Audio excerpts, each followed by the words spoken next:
Allahın qatında insanı abidlərdən edən əməl Allah qorxusundan ağlamaqdır. Elə bir insan bəzən xəlvətdə ola, etdiyi bütün günahlara, etdiyi səhvlərə, xətalara diqqət yetirər. Ki, mən bu günə qədər nə işlər görmüşəm, gördüyüm işlərdən kim fayda götürüb, özümə mi bir faydası olub, ətrafıma mı bir faydası olub, mən nə işlər görmüşəm bu vaxta qədər.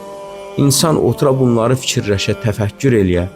Əgər ki, insanın etdikləri, yaxşılıqları pisliklərə qalib gəlsə, çox olsa xoşu adamın halına.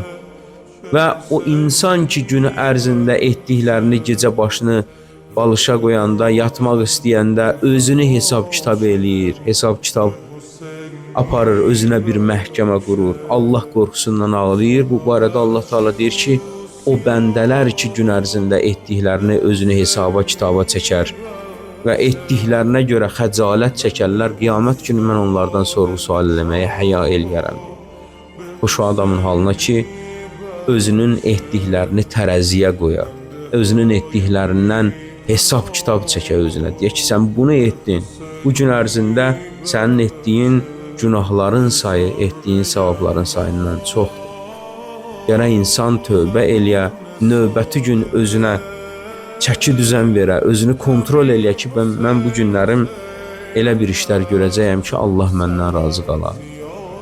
Ona görə böyük ariflərin, böyük şəxsiyyətlərin, böyük məqam sahiblərinin hər daim tövsiyəsidir ki, insan sübh namazında Allahla nəhd bağlayır.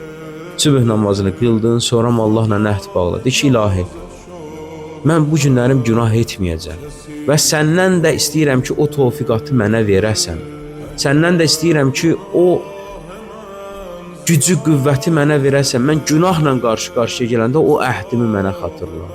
Mən o günaha yol verməyim, günah işlərdən çəkinim, uzaq olun.